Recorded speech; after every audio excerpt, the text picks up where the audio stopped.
The ceasefire is ended. Combat operations resumed overnight after Israel accused Hamas of violating the truce and warned residents. Hamas's plan for the October 7th terror attack more than a year before it happened. Israel's military has resumed combat operations in Gaza.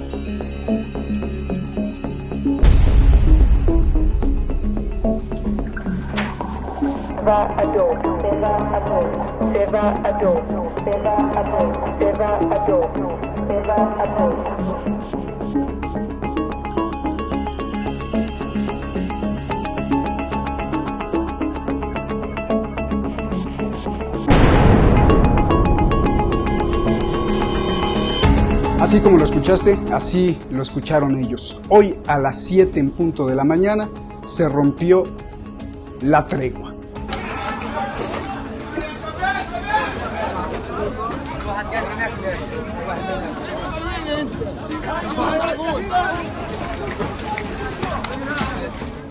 Son imágenes de otra vez el acuerdo y el desacuerdo de la violencia y la sangre.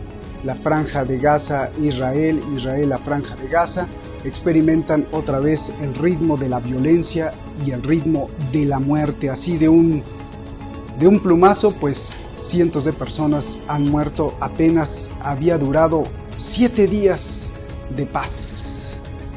Esta es una masterclass de Javier Martínez y tenemos que abrir lamentablemente con esto.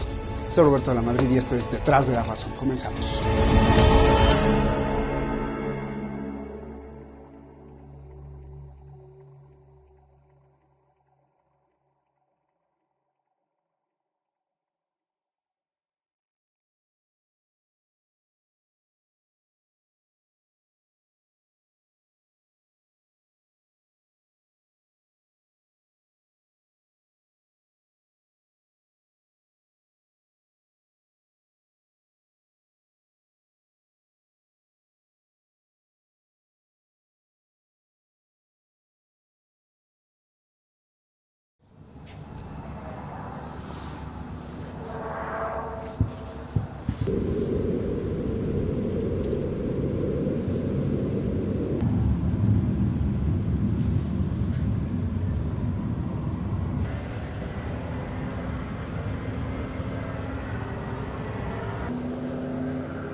Como siempre, muchas gracias a todos los que nos siguen, nos apoyan, porque este espacio de libertad pues siga perviviendo a pesar de la censura.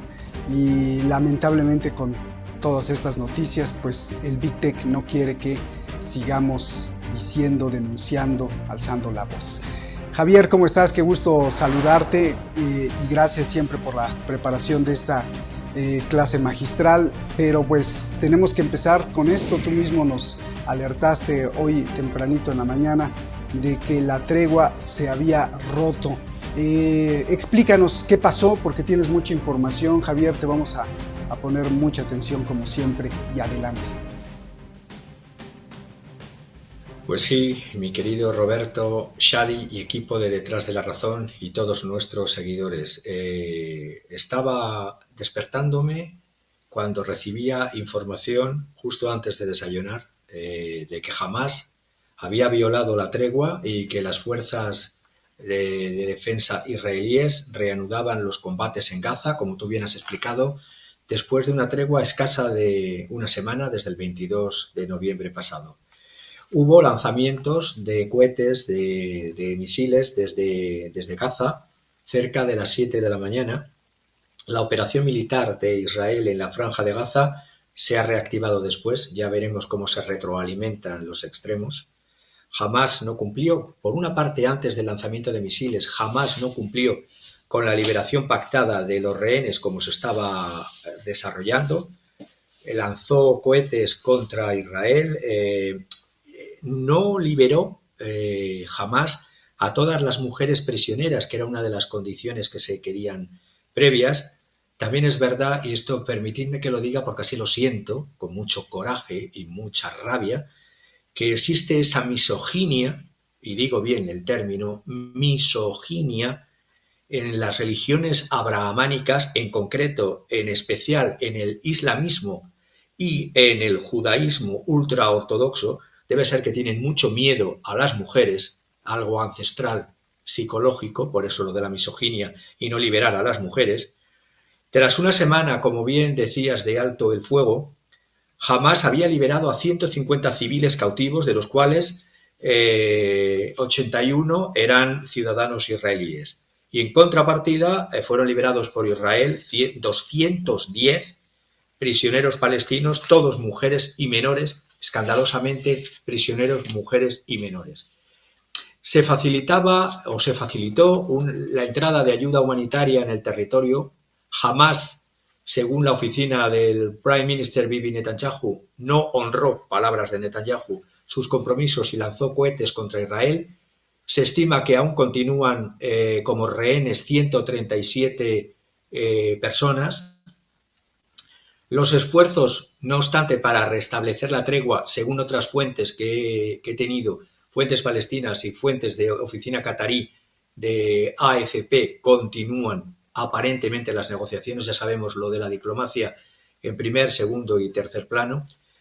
Los ataques en concreto han sido en torno y en contra la comunidad sureña israelí de Holit y en la ciudad costera meridional de Ashkelon. Tengo que decir también, y lo vamos a tratar en el programa, que por primera vez, curiosamente con un estudio que he recibido y que he estado leyendo de la Rand Corporation, tengo que estar, y digo curiosamente, y digo sorpresivamente, estoy de acuerdo con algunas de las partes de lo que dice ese analista Daniel Engel de la Rand Corporation, y lo digo por primera vez en la historia, cuando habla de que el coste humano de la guerra entre Israel y Hamás es horroroso. Repito, el coste humano en la guerra entre Israel y Hamás es horroroso. La pérdida de vidas y el trauma van a moldear a la generación venidera.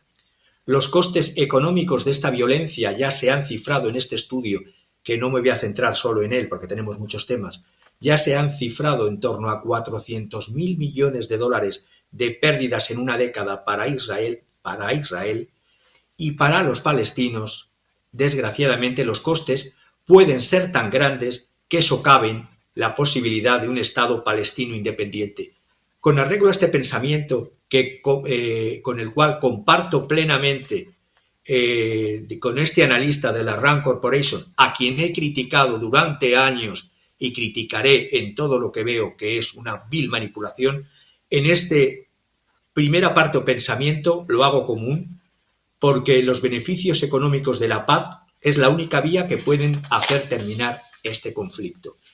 El escudo, y termino con los ataques, el escudo antimisiles Arrow 2 ha evitado una catástrofe en Eilat, en el sur de Israel. Han sido lanzados ya anteriormente misiles desde Yemen en octubre, el 31 de octubre, se lanzaron en Eilat. Estos han sido desde Gaza por Hamas. Se ha comprobado que la Fuerza Aérea Israelí en el sur de Israel ha podido con los misiles desde Gaza y ha podido con los misiles desde Yemen. Por lo tanto, los misiles de diseño iraní, solamente diseño iraní, lanzados en Yemen por los hutíes, como estos otros lanzados desde Gaza, con los interruptores de misiles Arrow 2 y Arrow 3, se ve claramente que se pueden paralizar. Todo esto es curioso y lo veremos también, que toda esta guerra aparentemente surgida de la nada, pero planificada y conocida por ambas partes desde hace tiempo, tiene mucho que ver con los temas que vamos a tratar hoy. Y recordar, luego lo volveremos a tratar, preguntarme cómo es posible la empresa israelí empresa privada israelí ligada con el ejército, la Rafael Advanced Defense Systems, estuviese en septiembre en la Feria de París presentando prototipos de protección del primer sistema de intercepción o de anulación de los misiles hipersónicos en el mundo. Aún, por supuesto, no está muy desarrollado, pero porque Rafael, esta empresa israelí, está buscando socios, lo estaba buscando en París, y dijo claramente que lo haría normalmente con los norteamericanos o con quien pusiera capital. Veremos también cómo desde entonces las cosas se han precipitado desde este Salón Aeronáutico de París de septiembre 2023.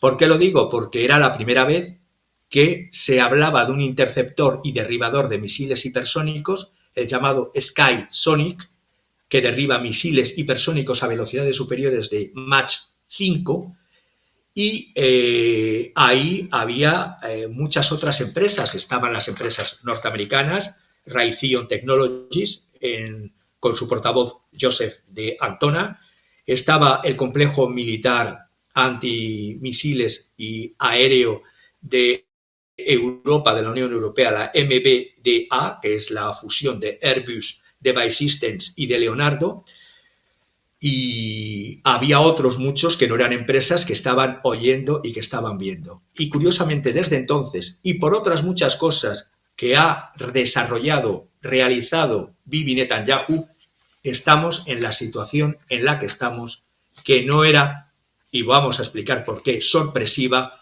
y hablaremos de eso llamado el Plan Jericho Wall.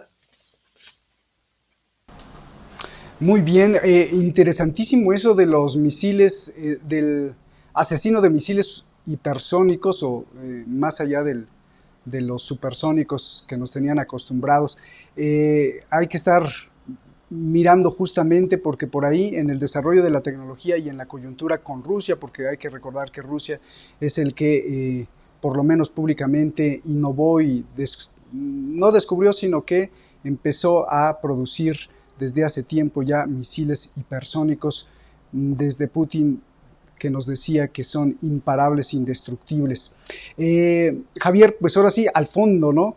Vamos con las amistades peligrosas entre Estados Unidos y Hamas. Y acabando eso, porque esas amistades se dan justamente en Qatar. Así que adelante, Javier.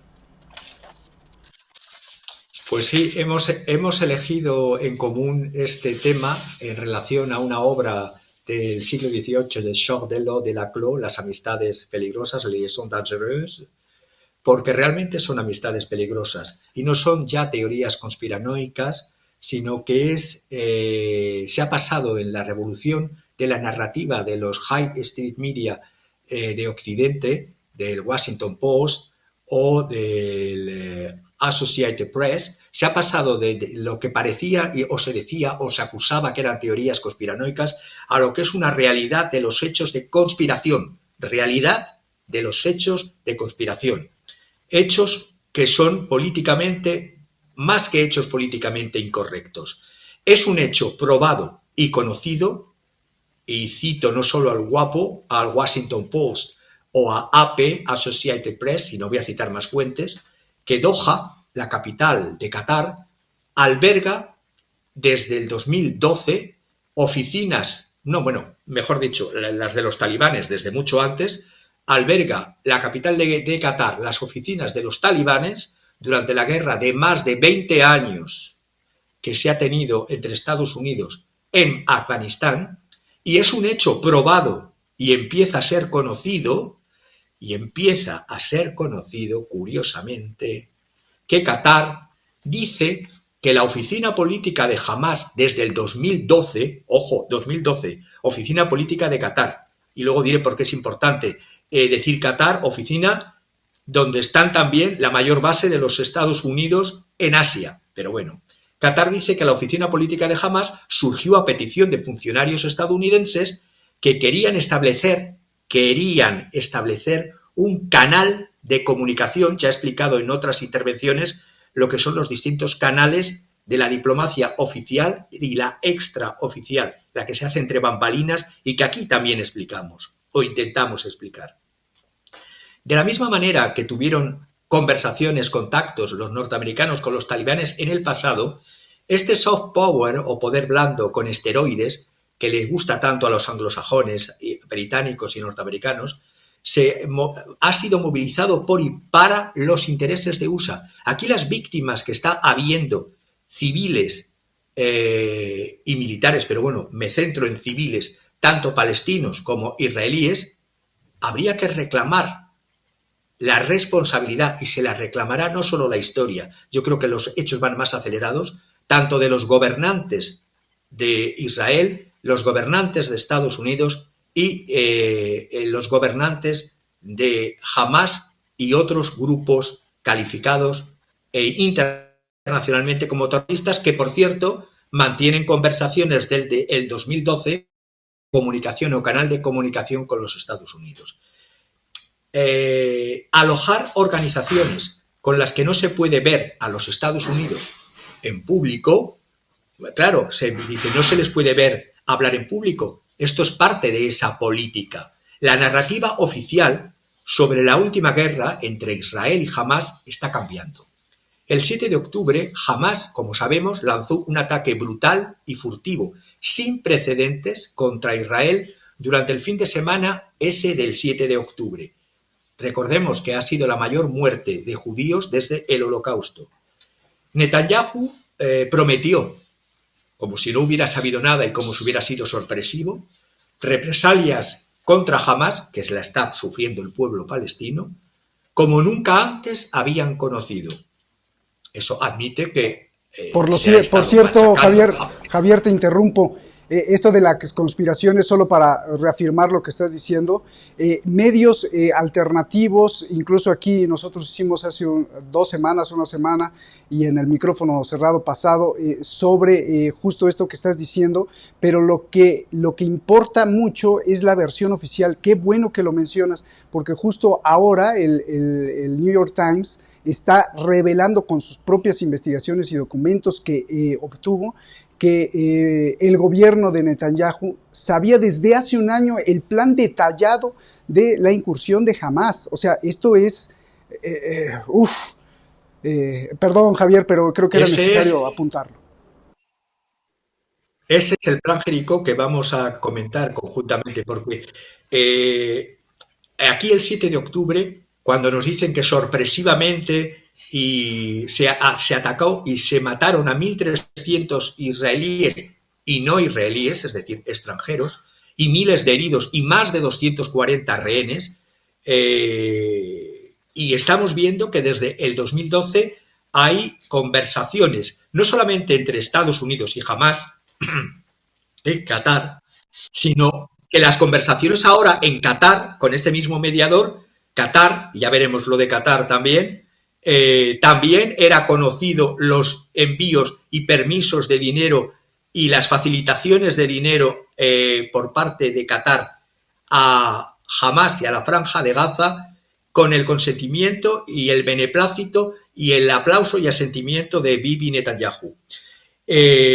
Todo esto hemos visto desde el 7 de octubre, las muertes de civiles, tanto en Gaza, y no voy a dar con ojos cerrados tampoco las cifras de las muertes de Gaza, pero son brutales, y digo que no las doy por cerrado porque muchas de estas cifras también las dan a través del Ministerio de Salud, que es parte, en este caso, dirigida por Hamás, y hay que ser crítico con las cifras, pero muertes hay y brutales, tanto de los 1.300 israelíes y extranjeros como de los que dicen en Hamás 13.300 muertos, dándolo por válido, de los cuales 5.600 niños y 3.550 mujeres. De estos 13.300 también hay incluidos combatientes de Hamás. Todo esto ha provocado, además, revuelo y muerte desde la parte de los rebeldes hutíes con pirateos de lanzamisiles y incautación de barcos de pirateo puro y duro, que es un delito internacional. Hezbollah, hemos visto que ha habido fuego cruzado de artillería, ataques aéreos fronterizos, pero se han abstenido Hezbollah de enviar combatientes a Israel. Han advertido Hassan Nasrallah, ya lo comentamos en las pasadas intervenciones, que Israel cometería un error por si lanzaba un ataque a gran escala contra el Líbano, no contra Gaza. Aquí realmente son los muertos y utilizados como escudos, tanto por un lado, como he dicho, como por el otro. Por sorpresa, como bien dices, pues yo no creo que haya sido por sorpresa, porque todos los sistemas de seguridad, todos, fallaron inesperadamente y al mismo tiempo.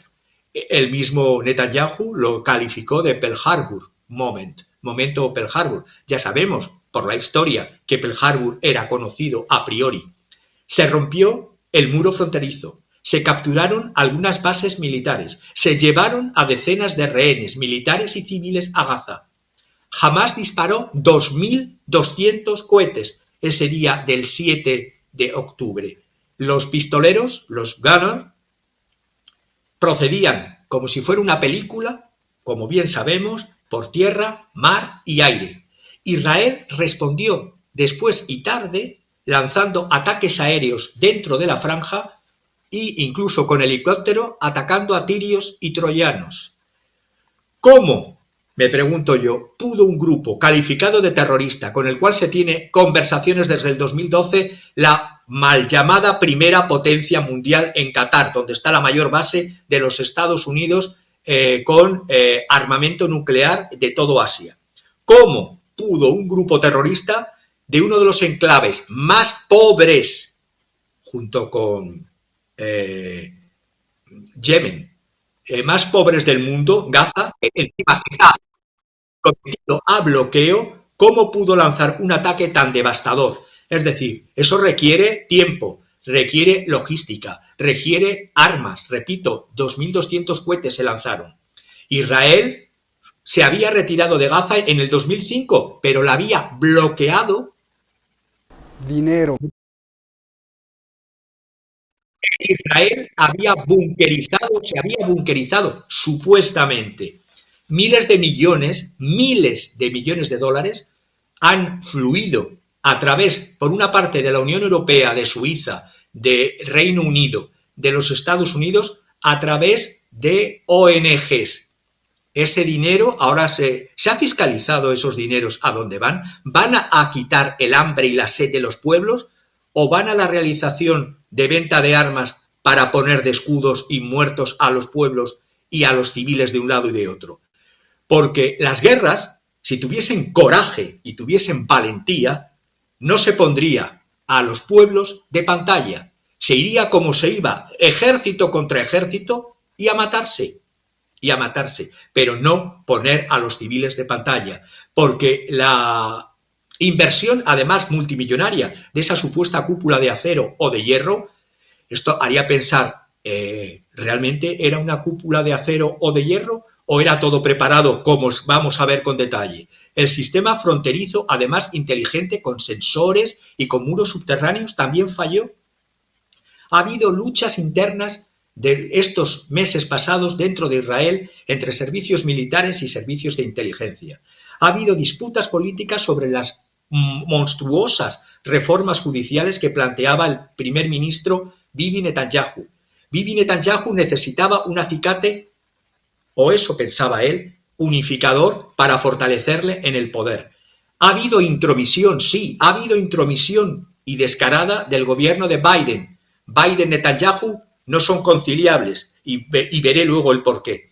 Había espías de Estados Unidos centrados en los business de la guerra en Ucrania y no podían soportar que Israel no vendiese armas a Ucrania tampoco.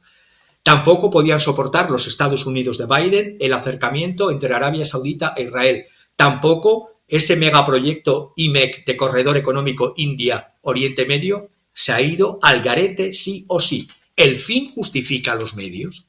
Es lo que... ¿Por qué el Washington Post, además, ahora? Yo he dicho Washington Post y Associated Press, tú has dicho el New York Times, ahora toda la prensa está denunciando este pacto de Fausto, porque Fausto hizo un pacto con el diablo, este pacto de Fausto de años entre Bibi Netanyahu y Hamás. Estados Unidos estaba buscando una ventana de oportunidad, una policy window, en cuanto a una oportunidad de cambio en el régimen en Israel. Los demócratas no quieren a un nacionalista ultra antiglobalista como Netanyahu. Prefieren a un socialdemócrata o iliberal, pero globalista. La mayor matanza de judíos desde el Holocausto. Una de las más brutales matanzas a su vez contra palestinos. Repito, ¿quiénes me importan? La población civil palestina y la población civil de Israel. Y todo esto Biden confía o confió en Hamás en estas conversaciones del 2012. Pero es que quien confió, Bibi Netanyahu, el primer ministro de Israel, confió en Hamás para dividir arteramente, maléficamente, la causa palestina y para tener un pretexto públicamente plausible para la negativa de Israel a avanzar hacia los dos estados. Quiero desgranar cómo la política no es lo que se ve solamente, sino lo que hay detrás de todo esto.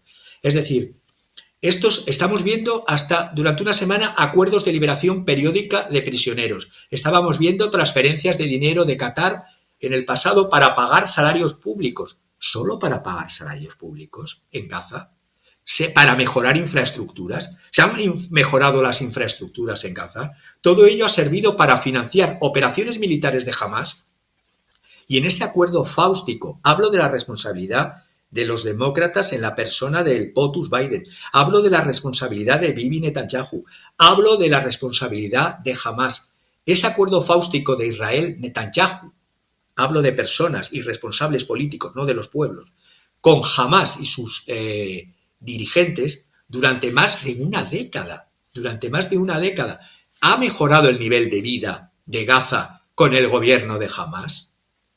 Que sí, que ha habido un bloqueo, pero los dineros que venían Unión Europea o que venían de Suiza, que ahora se están revisando, ¿iban realmente al pueblo palestino?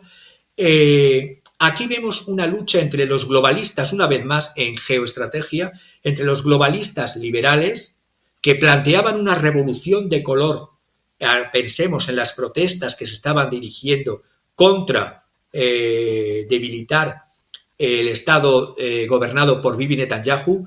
Bibi Netanyahu no quiso ni facilitar armas a Ucrania. Bibi Netanyahu no se avino a las sanciones como quería Estados Unidos contra Rusia. Bibi Netanyahu, independientemente de las fobias u odios que pueda despertar, Bibi Netanyahu en su instauración de una teocracia, y yo aborrezco, y lo digo públicamente, cualquier teocracia en política, es decir, la religión está para rezar a solas y en la casa.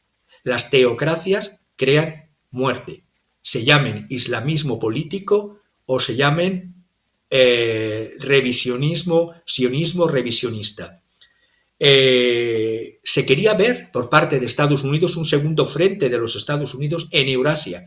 Esas manifestaciones que había hace meses contra Bibi Netanyahu, por ser conservador soberanista frente a los globalistas liberales, han provocado esa lucha de dos concepciones del mundo, han provocado este segundo frente en la zona de Gaza, querido y buscado por los llamados Golden Billion Dollars, es decir, los globalistas liberales, porque no soportan que enfrente de ellos tengan a una entente chino-rusa y, en tercer lugar, a un sur global que también está despertando en este multilateralismo. Los miembros de la élite israelí, recordemos, estaban alineados con los Estados Unidos en contra del propio Bibi Netanyahu. Estoy pensando en el que era ministro de Defensa, Yoav Galán, que antes de todo esto decía que había que la reforma del sistema judicial de la nación contra el control en la selección de jueces de la Corte Suprema y restringir el poder del Tribunal Supremo sobre el Parlamento, esto era monstruoso. Fue despedido Galán y este Galán decía, que es comandante naval, que muchas de las fuerzas de defensa de Israel amenazaban con dejar su trabajo temporal o permanentemente.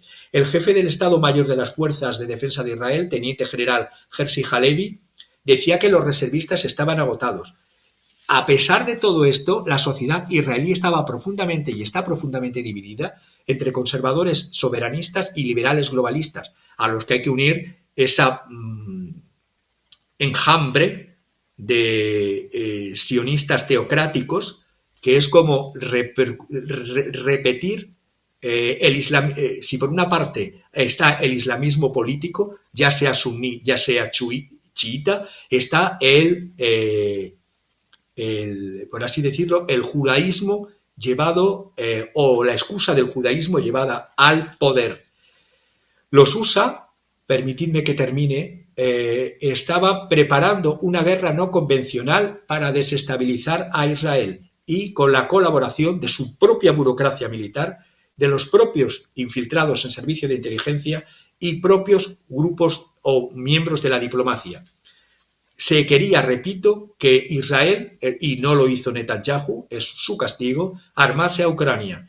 Se veía además cómo fracasaban también por Israel las sanciones contra Rusia y se veía que el acuerdo iraní-saudí mediado por China había que torpedearlo como fuera. ¿Fue esta intifada aprobada por los Estados Unidos? Yo me pregunto, con esa frase tan brutal, ¿fue aprobada esta intifada por los Estados Unidos? Al menos, si no fue una clara aprobación, sí lo que hay en todo esto es una clara explotación por parte de los Estados Unidos de la legítima causa palestina en aras de armar los intereses propios de Estados Unidos en la región a costa, y esto sabemos que les da lo mismo a las administraciones USA, a costa de las vidas, de la salud y del bienestar de las poblaciones, sean de Israel o sean palestinos, sean semitas árabes o sean semitas judíos.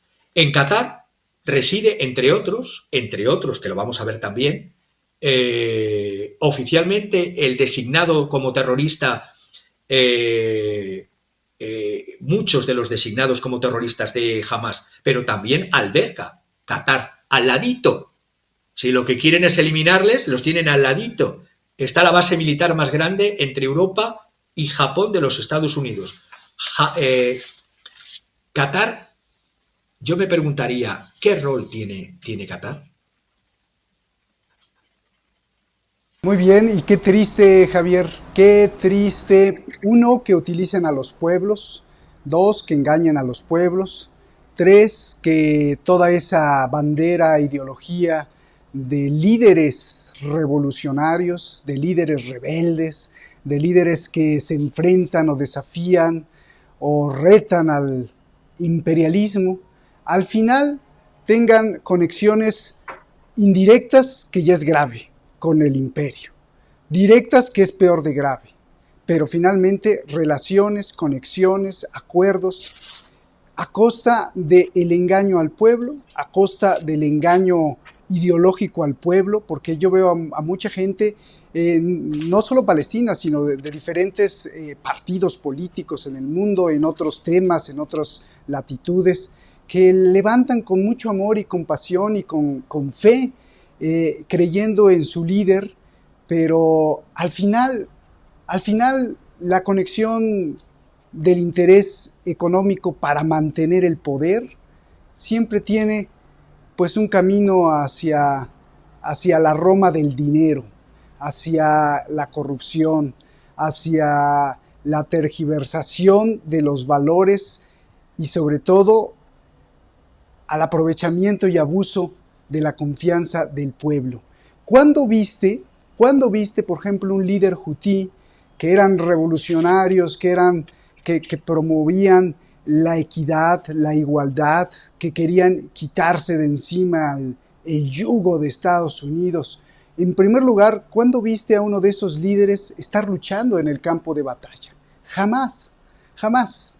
Al revés, hubo una matazón de más de 6, 7 años en Yemen, se murieron muchísimos niños por la culpabilidad saudí, por la hazaña saudí de estar bombardeando un día sí y el otro también escuelas, hospitales, dejando mutilados a niños, dejando familias rotas, dejando a Yemen al borde de no uno, sino ni 100, ni 1000 personas, que esto es gravísimo, o 100,000 personas, que sería súper gravísimo, sino 11 millones de personas listas para morir de hambre, de hambruna en Yemen.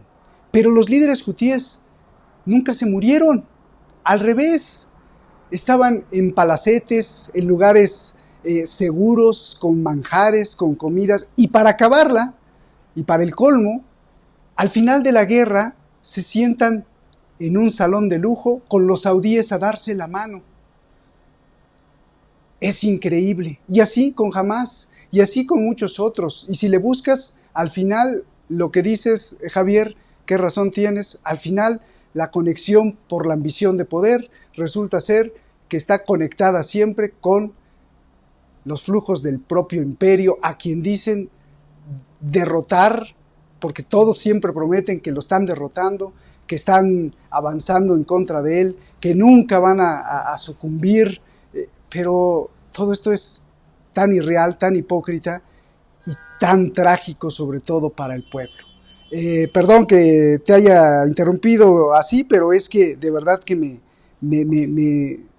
enfada tanto, y me imagino que a ti también te enfada muchísimo. Para seguir avanzando, el rol de Qatar, porque bueno, pues estas amistades peligrosas de Estados Unidos jamás pues se dan en un escenario, en un teatro geográfico, político, y en un teatro también histriónico de puras caras y gestos que no son más que show. Se da en Qatar, pero ¿y qué hace Qatar? ¿Es un mediador? ¿Es algo más? Y el rol también de Biden, ¿no? Gracias por la interconexión que nos planteamos en nuestras conversaciones y pensamientos en voz alta, porque sirve para asentar según vamos avanzando en el desarrollo de nuestra conversación y de nuestro análisis. Qatar, cuando se habla que los Estados Unidos y Occidente defienden y llevan la portaluz de los derechos y de las libertades y de las democracias al mundo, aquí tenemos otro ejemplo más. Qatar, una monarquía absoluta, cuyo lema es Alá al-Watan al-Amir, Dios, patria y emir. Qatar, que curiosamente no importan las libertades en un país donde es una población más o menos de 2 millones de personas y solo tiene la ciudadanía como tal, con los derechos de ciudadanía, 250.000 ciudadanos, es decir, ese porcentaje sobre los 2 millones. Pero claro, Qatar es el tercer mayor reserva de gas mundial y por eso, hacía el gesto antes de por el dinero baila el perro, ahora ¿Cuál es el papel de Qatar? Vamos a ver, mediador y algo más. El mediador ya sabemos que está siendo, es una familia además la que gobierna entre estos 250.000 ciudadanos todas las empresas principales que cotizan en Doha, si son 36 o 37 o 38, 26, 27, 28 están dirigidas por la misma familia, la familia Al Thani. El jeque mediador en este caso es uno de los Al Thani, Mohammed bin Abdulrahman bin Hassin Al Thani. Lo digo con todos los apellidos para que se vea la ilustrísima persona del jeque. Él se reunió lleva reuniéndose Estados Unidos, en este caso tras esta crisis que no ha sido sorpresiva y sí ha sido mortuoria desde el 7 de octubre. Anthony Blinken se reunió, que recuerde, de las últimas veces el viernes 13 de octubre. El sábado 25 de noviembre también un avión catarí estuvo en el aeropuerto. Fijémonos en este detalle. Avión catarí en el aeropuerto Ben Gurion de Israel. Resulta que Qatar no tiene relaciones diplomáticas oficiales, no reconoce el Estado de Israel, pero manda narices que no se reconoce, pero un avión catarí sábado 25 de noviembre de este año en el aeropuerto Ben Gurion de Israel con misión salvar acuerdo de alto el fuego entre Israel y los gobiernos de Hamas en Gaza. Hemos visto que la extensión de la tregua, que empezó siendo de 4 días, ha durado una semana y se ha roto por quien se ha roto, como hemos dicho. Vemos a funcionarios cataríes en Israel, dicen ante el mundo no querer la existencia del Estado de Israel. A ver, seamos claros, Israel jamás, y utilizo el término jamás, dejará de existir. Como de la misma manera el Estado palestino deberá existir. Y digo que jamás dejará de existir porque todo lo demás es vender muerte, vender guerras y vender tráfico para beneficio de unos pocos. Los funcionarios cataríes en Israel, repito, negociando con funcionarios israelíes. Qatar tiene la oficina, como hemos dicho, política de Hamas en el extranjero desde el 2012. Altos funcionarios de Hamas, incluido el jefe del buró político, Khaled Mashal, viven en Doha. Todo esto unido a que Hamas es como también vivían y viven parte de los talibanes todavía, los que quieren vivir bien se van a Doha y los que quieren estar pasándola se van a Afganistán. Bueno, pues los hermanos musulmanes de Egipto ha sido la base de Hamas. Hamas, que es un acrónimo árabe del movimiento de resistencia palestino, tiene un fin prometido, ese fin, o los lemas que se utilizan en la política: aniquilar Israel, atentar, incluso suicida. No atentan los líderes están en los hoteles de 5 estrellas, atentan los que creen en estas palabras ciegamente, atentan suicidamente no solo contra militares, sino contra población inocente civil en Israel. Los Estados Unidos, sabemos que desde el año 97 su Departamento de Estado los ha calificado de grupo terrorista. Pero pasa una cosa, jamás la rama política, todos estos grupos tienen rama política y rama militar, pasa entre los suníes y pasa entre los chiíes, como bien sabemos.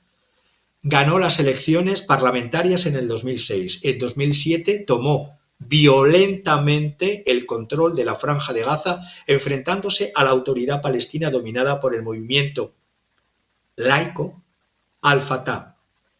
Luego la respuesta del bloqueo de Israel y esto no es una guerra entre Israel y Palestina. Esto es una guerra entre el gobierno de Israel representado en esa monstruosidad teocrática de multipartidos ultrarreligiosos y ultranacionalistas contra Hamas. Y Hamas no es identificable 100% a pueblo palestino. A ver si empezamos a romper con las manipulaciones. porque yo, con estas misoginias que tienen los islamismos políticos, no imagino a muchas mujeres. Soy hijo de una madre, tengo esposa, tengo hija y tengo nieta. Y jamás, y utilizo el término jamás, me gustaría que ninguna de ellas tuviera que ponerse por obligación un velo por un precepto supuestamente dicho por un iluminado que dice hablar en representación de la trascendencia. En Doha estaban haciéndose y se siguen desarrollando esas conversaciones entre Israel y Hamás, y esos acuerdos que han durado una semana y una liberación que no ha sido completa, porque ha habido las cifras que he dado por parte de Israel y por parte de Hamás, pero chocaron en el último momento con que se quería retener a mujeres por parte de Hamás. Biden, he dicho desde el principio, es el principal obstáculo para la victoria de Israel, y esto me lo reconocía, como hablo con todas las partes, alguien que está ligado al Centro de Política de Seguridad judía, Carolina Glick, porque decía algo fundamental. Primero, Israel no puede librar la guerra sin el reabastecimiento de los Estados Unidos para las fuerzas de defensa de Israel. Israel está pues en deuda con las directivas de la administración Biden. Dos, pero si sigue las directivas de la administración Biden, perderá la guerra sí o sí, porque lo que se busca es no una pérdida absoluta de Israel, sino una pérdida de Bibi Netanyahu para poner un gobierno globalista en Israel. Todo esto lo ha dicho y lo ha reconocido el general israelí que predijo el ataque de Hamás, Yitzhak Brik, o Isaac Brik, que dijo: todos nuestros misiles, las municiones, las bombas guiadas con precisión, todos los aviones y bombas, todo es de Estados Unidos. Si cierran el grifo, no puede seguir luchando. Todo el mundo entiende que no podemos librar esta guerra sin los Estados Unidos. Y Brik dijo que la exigencia de ayuda humanitaria sin control sí o sí mantendría a Hamás en posición de guerra, y dijo algo que suena brutal a los ojos de un europeo pro ilustración, que es: solo cuando el enemigo se quede sin combustible, sin agua y sin alimentos, será el momento de entrar en la franja y no antes. Esto lo dice un militar israelí, Yitzhak Brik. La exigencia de que Israel minimice las bajas de civiles palestinas es algo, no que el señor Biden se haya despertado de momento como un perfil humanitario en su psique y en su racionalidad, porque recuerdo que ante Netanyahu, el POTUS Biden, el 18 de octubre, dijo en Tel Aviv lo siguiente. Bueno, también es verdad que Biden dice una cosa y la contraria. Dijo ese día, 18 de octubre: no es necesario ser judío para ser sionista, y yo, Biden, soy sionista. Pero por otra parte, dice eso y actúa diciendo: minimizar bajas de civiles, como es lógico, palestinas, pero aunque estén siendo utilizadas como escudos humanos por Hamás, y por lo tanto se expongan a más muertes, como se está viendo, de soldados de las fuerzas de defensa de Israel. Y además, a largo plazo, dice Yitzhak Brik, porque me gusta tratar con todas las partes y exponerlo, porque las personas tienen que hacerse su propia mente crítica, a largo plazo, sugirió Brik, habrá varias formas de poder entrar en los túneles, pero a largo plazo, no ahora. Hace 3 semanas, la administración Biden comenzó a exigir a Israel que pusiese límite o cancelase por completo sus bombardeos aéreos previos a las batallas terrestres. Por ello, ha habido el incremento de bajas también dentro de las fuerzas de defensa israelí. Terminaría diciendo que en esta guerra, antes de ayer, 29 de noviembre, que era el día 54 de la guerra, se habían liberado a fecha del 29 63 rehenes por parte de Israel, 150 detenidos por parte de... 63 rehenes por parte de Hamás y 150 detenidos, mujeres y adolescentes, por parte, ya he comentado las cifras al día de hoy. Ha habido, por lo tanto, una suspensión, entre comillas, de una semana de la ofensiva israelí y un incremento reconocido de las bajas de las fuerzas de defensa de Israel y de civiles. Se ha hecho una cesión durante una semana a ciertas peticiones de Hamás, como la ayuda humanitaria, como la devolución de terroristas o y combatientes de Hamás encarcelados, pero es que vemos además que Israel sabe dónde se encuentran los rehenes. ¿Por qué no los rescata?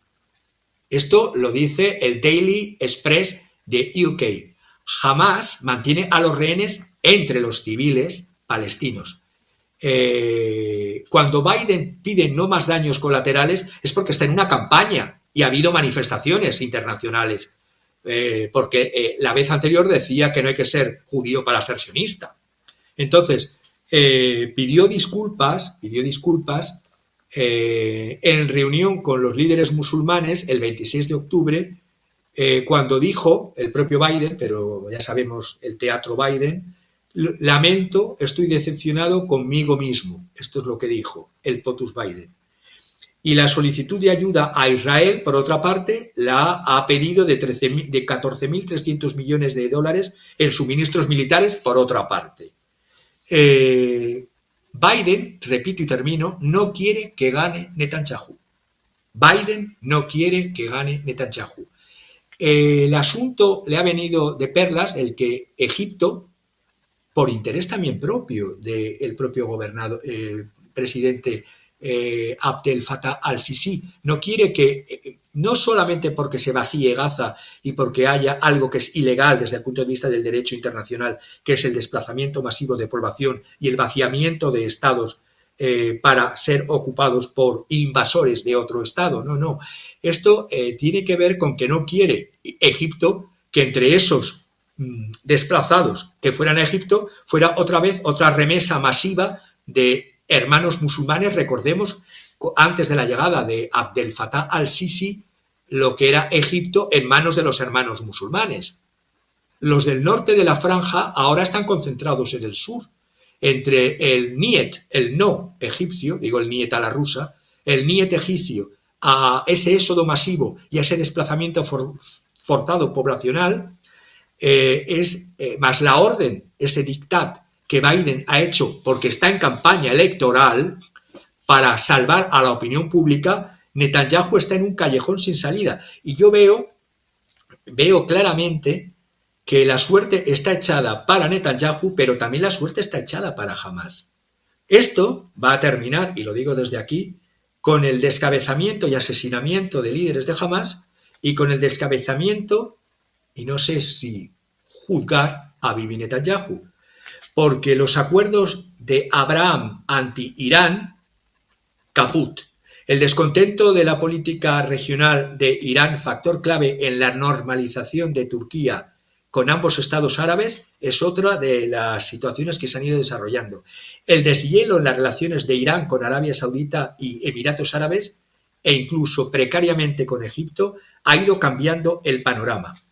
Ha habido dos actores que han mantenido, sobre todo, si me fijo en el actor China, la intercesión china ha mantenido un lenguaje regional que ha sido menos ideológico, menos geopolítico aparente y más económico. Arabia Saudita, a todo esto, es una noticia que no ha salido mucho por los medios, ha ganado la candidatura para ser la Expo Mundial del 2030.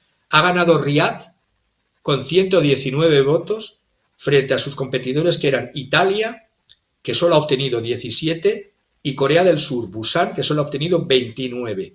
Por lo tanto, la Oficina Internacional de Exposiciones de las Expos en París ha dado el voto, mayoritariamente se ha dado a Arabia Saudita por el buen trabajo del príncipe Mohammed bin Salman.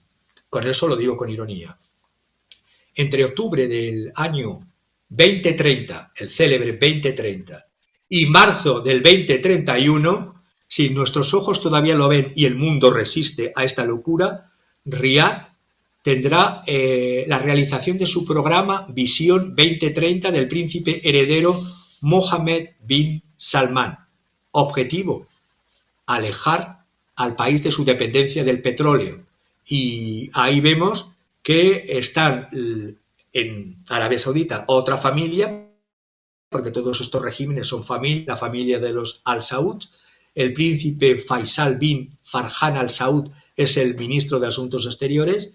Irán, estamos viendo que está estrechando relaciones militares Rusia-Irán. Vemos los aviones de combate Sukhoi Su-35 para Irán, los helicópteros de ataque Mi-28 para Irán, los aviones de entrenamiento Yak 130 y el viceministro de Defensa iraní pues está también para desarrollar armamento a favor de Irán.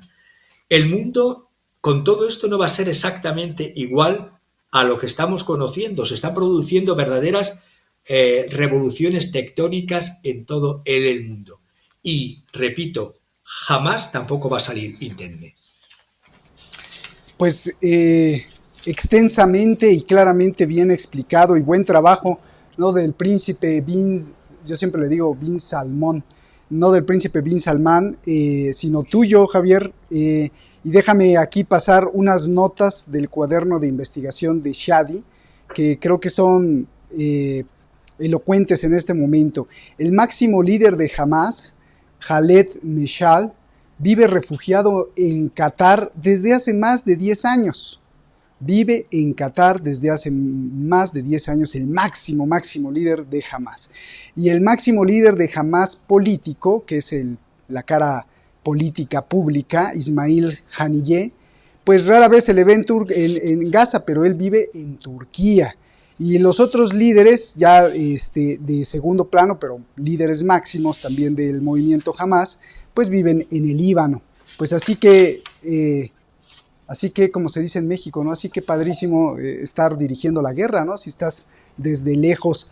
Gracias, Javier. También hace sentido la información pública desde la oficina de Netanyahu de que tiene un plan para matar a los líderes de Hamas refugiados en distintos países, Qatar, Líbano, Turquía, en el momento en que termine la guerra de Gaza. Esto lo afirma el Wall Street Journal, que cita pues a las fuentes oficiales de Israel. Netanyahu ya dio las órdenes necesarias para ejecutar los planes, se las dio al servicio secreto el Mossad, el famoso Mossad, aunque los planes son confidenciales. Ya se filtró esto el pasado 22 de noviembre. Incluso el señor Gallant, ministro de Defensa, dijo que los líderes del grupo islamista ya viven con el tiempo prestado. Claro, esto hace sentido ahora con todo lo que dices, ¿no? Porque finalmente, seguramente, además, Netanyahu debe estar consciente de que Biden no es su amigo y quizá quiera quitarse de encima a los que pactaron con Estados Unidos o que tenían también relaciones de amistad, que al principio y al final pues todos tienen relaciones de amistad, solo que van cambiando los tiempos, ¿no? Javier, ya hablaste de que no va a salir indemne jamás. Esto también hace sentido lo que estabas diciendo con lo que nos estaba pasando Shadi, porque la revolución en los high stream media, claro, el Washington Post y el New York Times no le conviene tener una alineación con Netanyahu, porque Netanyahu de alguna forma significa Donald Trump. Hay que recordar a Jared Kushner.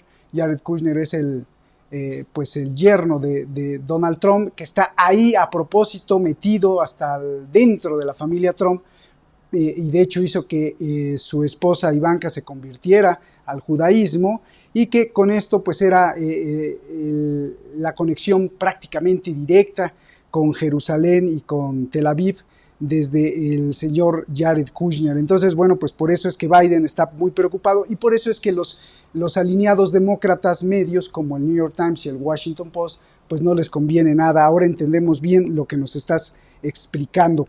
Ya nos hablaste también de las mentiras de Netanyahu, de las evasivas de Hamas. Incluso avanzaste con el común entre los hermanos musulmanes y los sionistas revisionistas, y que por eso tampoco quiere al-Sisi que entren. ¿Cuáles son las tendencias de pensamiento, Javier? Nos mencionabas unas tendencias de pensamiento que pues no se hablan mucho de Hack. Nos los dirás y nos dirás cómo se escribe, porque todavía no lo entiendo bien, por favor. Giovanni, ¿no? Permíteme unas breves notas, voy a ir muy rápido antes, complementando la maravillosa nota que nos ha pasado Shadi. Los más buscados, por así decirlo, los wanted de Israel van a ser Marwan Issa, el segundo jefe del ala militar, Muhammad Deif, el comandante supremo de las brigadas Echedine Qassam, va a estar Khaled Mashal también en búsqueda, líder del grupo en Qatar desde el 20.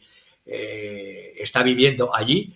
También Yeya Sinwar, que permanece en Gaza y visitó los túneles diciendo no os va a pasar nada, es el supuesto cerebro de la masacre del 7 de octubre. Ismail Haniyeh, que me gustaría pararme un segundo en este otro miembro de Hamas, casado, 13 hijos, vive en Qatar, en una villa de lujo cerca de la playa, según datos que tengo de un periodista amigo del Corriere della Sera. Es un millonario que se ha hecho millonario, ojo, a través de imponer un 20% de tasa a los artículos que entran en la zona de Gaza. Un 20% tiene que ser para él.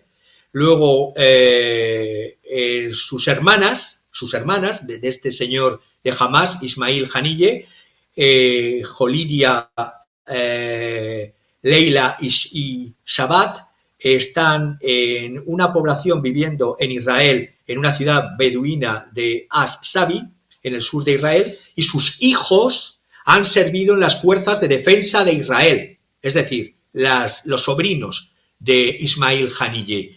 Y también, aparte de este 20% que cobra por las entradas de víveres o de cualquier producto en Gaza, también cobra por el comercio de armas, y por esto que he dicho, por derivación de pagos de las ayudas de ONGs, tanto europeas como de Suiza, como de Irán y como de Qatar, y como el derecho de importación de bienes. Por lo tanto, ahí vemos que están en el punto de mira todas estas personas que curiosamente dicen una cosa y predican una cosa y su comportamiento dice otra, y que parte de sus familias se están beneficiando también en el otro lado que dicen querer destruir, que se llama Israel.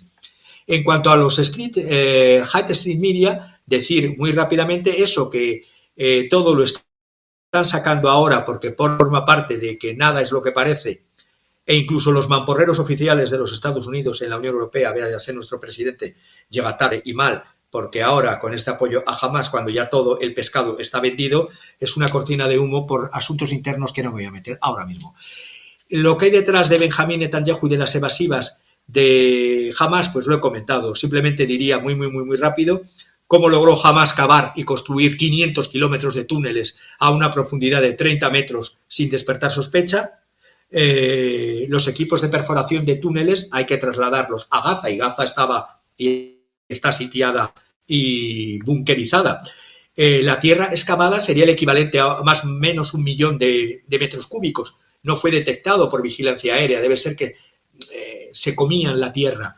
Los equipos de ventilación que necesitan los túneles para hacerse estos túneles que llevan estas decenas o veintena de años tampoco han sido detectados durante todo este tiempo.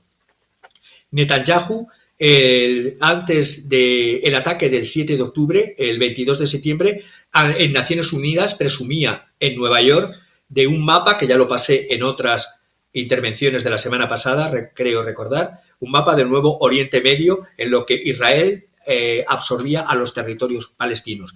Otra pregunta que me hago, aparte de la tierra, aparte de los equipos de perforación, aparte del hormigón armado que se necesita para estos túneles, ¿cómo pudo Hamas acumular semejante arsenal de armas? Que es lo que he querido decir antes. Y tercero, ¿por qué razón Benjamín Netanyahu despidió a todos los que le advirtieron? Al ministro de Inteligencia de Egipto, Kamel Abbas, no le hizo caso cuando le dijo de un importante ataque de Hamas que se estaba preparando. Tampoco a su amigo que le advirtió personalmente, el coronel Yigal Carton, director de MENRI, le advirtió de este ataque. Tampoco cuando lo hacía con 2 informes de inteligencia advirtiéndole de estos posibles ataques de Hamas. Tampoco cuando lo dijo el que era su ministro de Defensa, Yoav Galán, que se preparaba una tormenta perfecta. 4. ¿Por qué Benjamín Netanyahu desmovilizó a las fuerzas de seguridad la tarde del 6 de octubre, el día antes?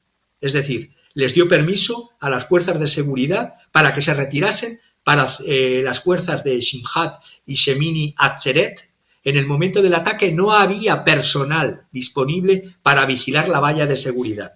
Y quinto y último, ¿por qué los agentes de seguridad permanecieron encerrados en la sede del otro servicio secreto israelí, el servicio interno que se llama el Shin Bet, la contrainteligencia? Esa fatídica mañana del 7 de octubre estaban reunidos con el director de la contrainteligencia que les había convocado a una reunión a las 8 de la mañana. Les convoca a las 8 de la mañana, el ataque comenzó a las 6:30 y no respondieron los agentes hasta las 11, es decir, desde las 6:30 hasta las 11. ¿Qué hicieron mientras tanto? Tomaban café con leche, con donuts o chocolate con churros. Y me pregunto también, ¿quién impulsó la llamada directiva Aníbal? Que era la de esa directiva que las fuerzas de seguridad comenzasen a reaccionar, pero se ordenó previamente a las fuerzas de defensa, no a las de seguridad, que aplicasen esa directiva y que tratase a todos como si fueran enemigos, y así pasó lo que pasó con esos helicópteros. Es decir, la Fuerza Aérea Israelí bombardeando a la multitud que huía de una fiesta, la Supernova Rave. ¿Y por qué las fuerzas de Occidente amenazaban a Israel? Esa es la última pregunta. Porque todos esos buques parece que iban no solamente contra Irán, sino también eran una advertencia para el gobierno de Netanyahu. Me preguntabas sobre las relaciones entre los hermanos musulmanes, esas relaciones con resultados fatales entre los hermanos musulmanes y los sionistas revisionistas que aparentemente se odian y en realidad son cómplices a expensas de los combatientes tanto de Hamás, que son instrumentos, como del pueblo palestino, como del pueblo de Israel y de los soldados de Israel. Hamás además se presenta o se quiere presentar como la única fuerza de resistencia eficaz frente a la opresión. Por los resultados estamos viendo lo que hay. Y Hamás tiene facciones también. Las facciones de Ismael Haniyeh, que sigue la línea de la hermandad de los hermanos musulmanes, y la de Jalil al-Aya, que hemos estado viendo que reside en Shujailla y que busca un entendimiento con la autoridad palestina.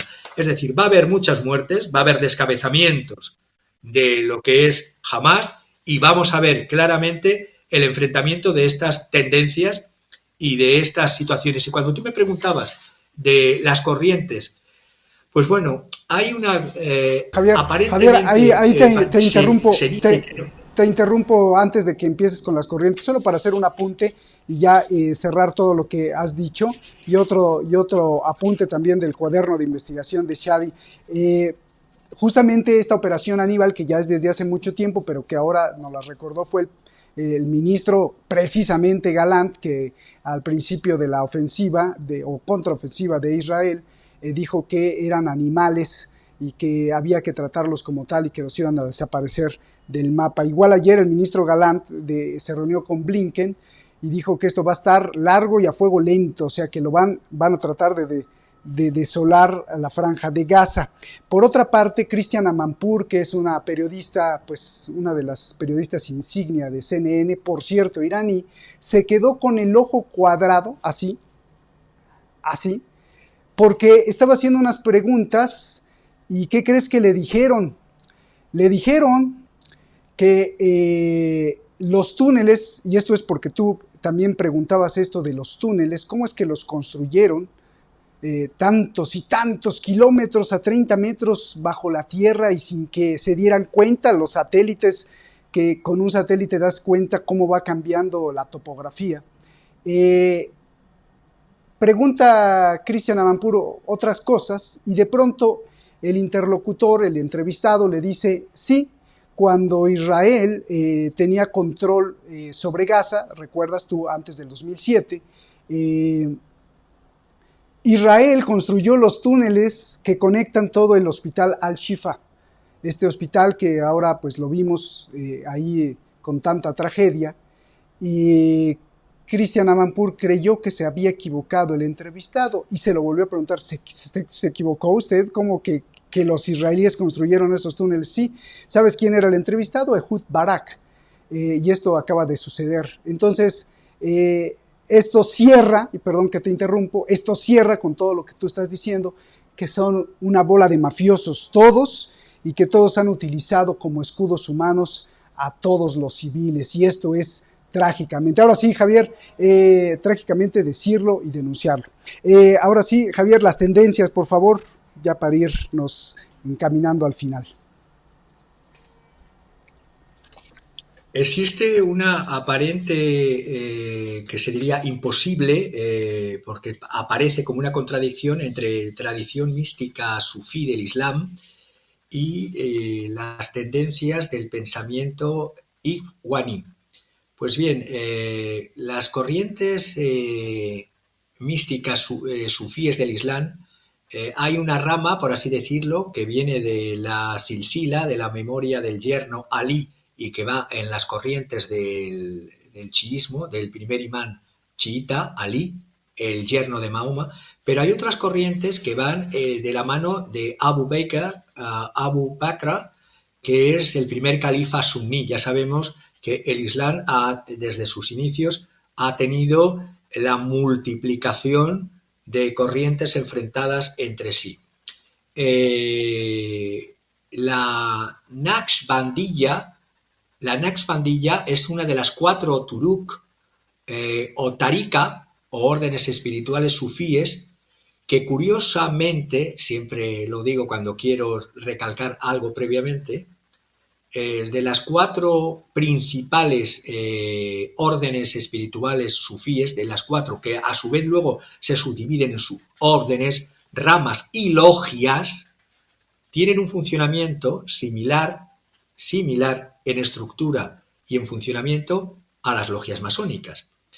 La Naqshbandiyya emigraron cuando el gobierno de Turquía era una república laica con Kemal Atatürk. Empezaron a emigrar, a estudiar al extranjero, a centros islámicos en el Cairo, en Bagdad, en Damasco, en Medina, y de aquí reimportaron el pensamiento, es decir, estos sufíes.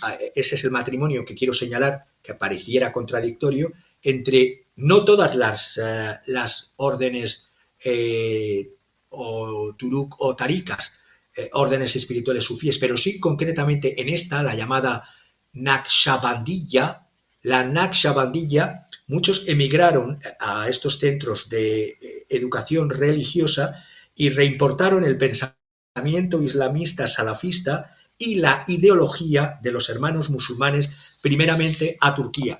Sabemos que hay otras hermandades sufíes, como la Qadiriyya, porque todas van con el nombre del iluminado que crea esta secta o crea esta orden espiritual. La Qadiriyya por Abd al-Qadir al-Iliani, la Sadiliyya por Abu al-Hassan al-Sadili, y luego estas órdenes han creado, no me voy a meter más porque sería para una conferencia o para una charla sobre órdenes místicas sufíes y el Islam político, sus conexiones y enfrentamientos, crean subórdenes, crean ramas y todas tienen logias. Pues bueno, de la Naqshbandiyya en Estambul se fueron creando logias, y la orden de suborden de los Naqshbandi Halidi es el Islam político en Turquía, pero también otra contraorden que influida de los hermanos musulmanes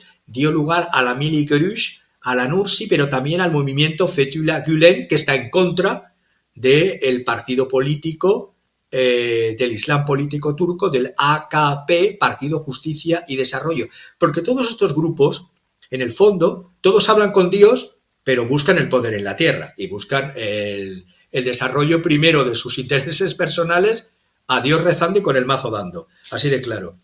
Como el mundo no ha avanzado hacia una secularización política, sino que vemos, y sobre todo desde la Guerra Fría, cómo se utilizó el islamismo político como lucha contra el comunismo y contra todos los marxismos, concretamente antes de las derivas de ese mal llamado marxismo cultural. Pero cuando existían los países del llamado telón de acero, el islamismo político fue utilizado por Occidente y la infiltración de logias de Occidente en logias islámicas venía de la mano muchas veces de determinados centros místicos del Islam. Y eso es lo que quería señalar, que del Islam político contra el comunismo, ese énfasis en el misticismo sobre el literalismo y la interpretación estricta de la ley y de la Sharia, no existe, por lo tanto, contradicción de que un Ikhwan, es decir, uno de estos de Hamas o de la hermandad musulmana, que es su madre, que se inclinan hacia el Islam purista salafista, no hay contradicción con algunas de las órdenes sufíes y con su supuesta naturaleza de estudio esotérico. Y esto lo he puesto con el ejemplo de la orden Nashbandi Jalidi, pero hay otras muchas, pero no es el momento ni es el espacio para tratar de islamismo político y esoterismo de logia. Muchísimas gracias, Javier, y muchas veces los que mejor hablan en contra del enemigo están pagados por el mismo enemigo. Hay que tener mucho cuidado y bien lo has dicho. Los que mejor hablan contra el enemigo están pagados por el enemigo. Javier, pues creo que hemos avanzado con todos los puntos y creo que viene la hora, pues la hora no dorada, sino la hora de la expectativa que nos tienes y que nos tienes preparada porque el poder de la mentira le has llamado a la obra de arte que has escogido. ¿Por qué? ¿Cómo? ¿Y qué interpretas? ¿Y qué ves? ¿Y cómo haces la concatenación con las cosas que has dicho el día de hoy? Por favor.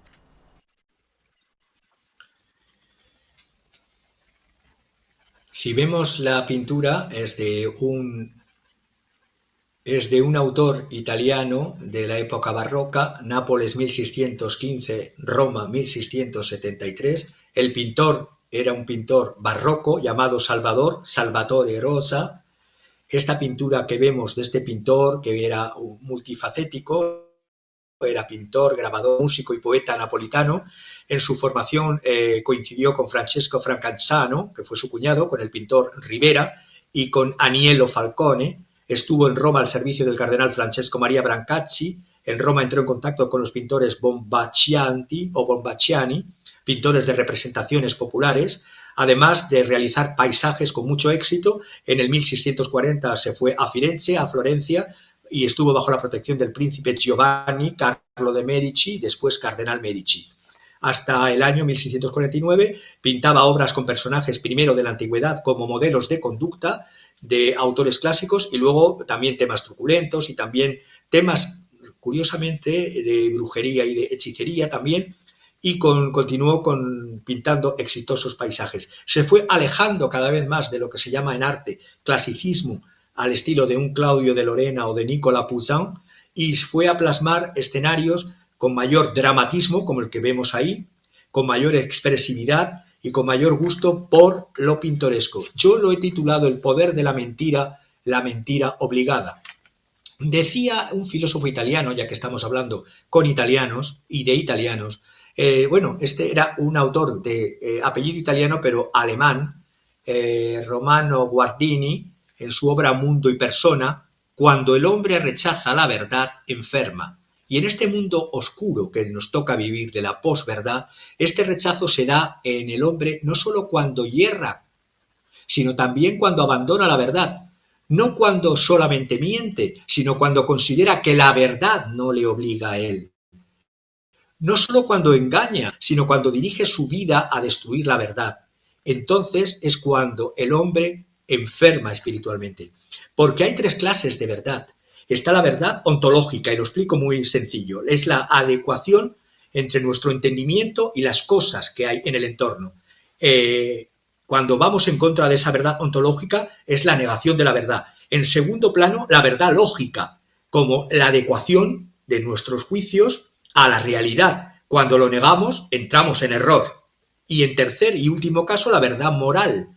La verdad moral, que es la conformidad entre lo que se piensa y lo que se dice. Y en ese tercer caso, la negación es realmente la mentira. Vemos, por lo tanto, negación de la verdad, el error y la mentira. El fundamento de la verdad. El hombre tiene la dignidad de la persona sí o sí. Cuando se descalifica a un ser humano y se le animaliza es porque se le quiere aniquilar. El ser humano no es algo, no es un algo, no es una res, no es una cosa, es un alguien, es una persona. La veracidad, la verdad, ahí vemos a ese hombre con esa máscara, la veracidad, la verdad es una necesidad social. Si no hay verdad, no es posible tener confianza. Y de ahí los problemas que estamos teniendo ahora. Si no hay fiabilidad entre los que dirigen los países, los que gobiernan. Se está rompiendo el lazo de la relación. No hay fiabilidad porque niegan la verdad, porque entran y caen en el error con gusto y porque utilizan la mentira. Y por lo tanto, el grado de deterioro de la veracidad marca el grado de deterioro de las convivencias. Por eso las convivencias cada vez son peores porque vivimos en el mundo de la posverdad. Los políticos insinceros, los políticos mentirosos, los que promueven el error y la negación sistemática de la verdad, de la coherencia y de mentir sistemáticamente, o por ejemplo los que prometen algo, prometen, sin aparecer luego que de lo prometido y que atentan contra el bien común. Los que venden prebendas, ya sea de votos o personales, mienten. Los que usan medios amorales para alcanzar o mantenerse en el poder, mienten. Los que utilizan la mentira moral y pasan de la mentira moral a la mentira ontológica, donde sistemáticamente se niega la verdad, mienten. Estamos viviendo en la época de las lenguas grises que decía Nostradamus. Se está insultando a la dignidad de la persona, no solo a el honor y a la imagen, como tan cacareado está en muchos movimientos y en redes. No, ya no solo contra el honor y contra la imagen, no es meramente difamación o calumnia, sino es la descalificación del otro como ser humano. Con esa careta que utiliza el representante político, le arranca la dignidad personal. Eso es un crimen. Henri de Lubac, y termino, en una obra llamada El drama del humanismo ateo, decía que sin verdad la vida social es imposible. Y ojo, estoy hablando del humanismo ateo y estoy diciendo de la necesidad de la trascendencia, no de la utilización de las religiones abrahámicas como políticas, no el islam político, no el sionismo revisionista político, no el ultraortodoxo político. Y termino. Joseph Conrad, el autor En el corazón de las tinieblas, decía: toda mentira huele a muerte. Y mentir y poder patológico van de la mano. Grandes psicópatas en el poder, grandes mentirosos criminales. Esta semana, y hablando de realidades y mentiras, gracias Javier, esta semana Kissinger ha muerto y con él se despertaron millones de tweets y millones de posts en las redes sociales, muchos pues denunciando la sangre en sus manos desde Timor Oriental, a los apoyos a los golpes de Estado, otros crédulos pues también recordándolo o homenajeándolo. Pero más allá de eso, creo que es muy importante entender que Henry Kissinger, más que personaje, más que un ícono para la política exterior de Estados Unidos, debe y debería para millones de personas ser una lección de la historia, la cual no tenemos nunca que abandonar y que tenemos que leer y releer para aprender mucho sobre la tragedia y la matanza de la misma humanidad. Muchísimas gracias, Javier. Un abrazo y gracias por esta clase magistral, como siempre. Gracias, hermano, y gracias a ti que nos ves en cualquier parte del mundo. Nos vemos. Hasta la próxima.